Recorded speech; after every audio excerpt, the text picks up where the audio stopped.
అవునండి, ఆయన ఒక స్లిప్ రాసుకున్నాడు.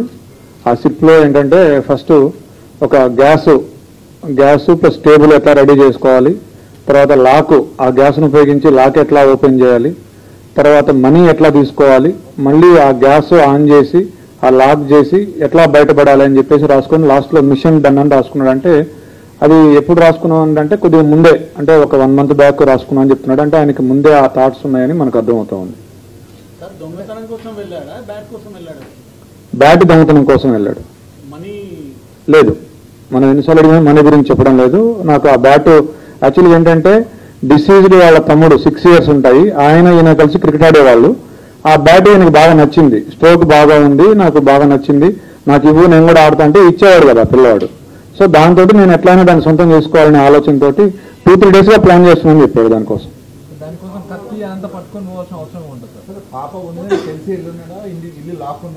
అతను చెప్పింది ఏంటంటే ఇంట్లో ఎవరు లేరు, నార్మల్ గా వీళ్ళు ఏంటంటే ఇల్లు దగ్గరికి వేసి వెళ్తారట.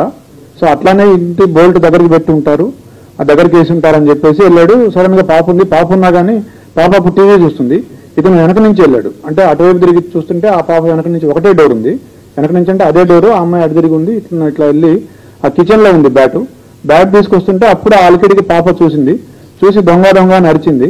అరిస్తే అతను పరిగెత్తబోతే ఆ అమ్మాయి పరిగెత్తుకుంటూ వచ్చి చొక్కా పట్టుకుంది, అతన్ని పట్టుకుంటే ఆ కోపంలో తోసేస్తే మంచం మీద పడింది. మంచం మీద పడ్డాక కళ్ళు మూసుకొని విచక్షణ విధంగా పొడి చేశానని చెప్పాడు.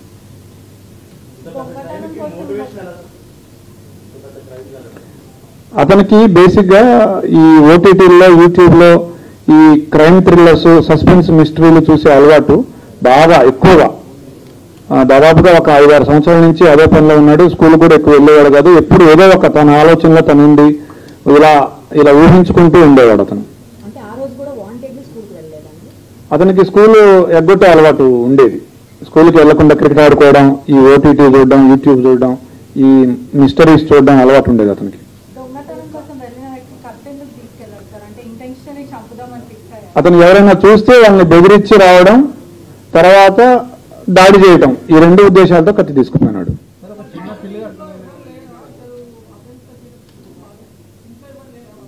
ఉన్నారు ఇంట్లో, వాళ్ళ నాన్న ఉన్నాడు, వాళ్ళ సిస్టర్స్ ఉన్నారు, వాళ్ళ ఇంట్లో ఉన్నారు. వాళ్ళ మదర్ లేదు కానీ మిగతా వాళ్ళు ఉన్నారు.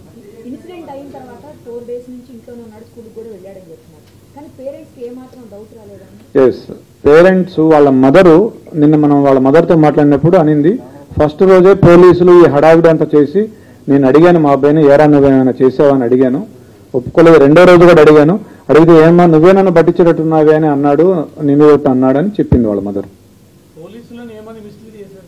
పోలీసుల్ని ఆ రోజు మేము ఫస్ట్ రోజే అతన్ని క్వశ్చన్ చేసాం, ఎందుకంటే రెండింటికి జస్ట్ 2 అడుగుల దూరం ఉంటుంది, ఆ ఇంటికి ఈ ఇంటికి పిట్టగోడకి. మేము క్వశ్చన్ చేసాం ఆ ఇంట్లో ఉన్న వాళ్ళని, 3rd, 4th floor, వీళ్ళు 4th floor లో ఉంటారు, 3rd floor నుంచి వెళ్ళొచ్చు. పోలీసులకి మాకేం చెప్పారంటే ఆ రోజు నాకు 10:15 ఆ టైంకి డాడీ అని గట్టిగా అరుపులు వినిపించాయి అని చెప్పాడు.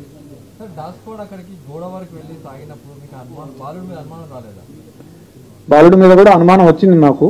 అయితే మేము ఒక లిస్ట్ ఆఫ్ సస్పెక్ట్స్ చేసుకున్నాము, దాని ప్రకారం చేసుకుంటూ వచ్చాము. నిన్న అతని అఫెన్స్ జరిగిందో ఆ రోజు మార్నింగ్ 8:30 to 8:45 అతను ఆ గోడ దగ్గర, ఏదైతే గోడ దూకి వెళ్ళే అవకాశం ఉందో ఆ గోడ దగ్గర పచ్చాడాడు అతను చాలాసేపు, ఒక 15 minutes.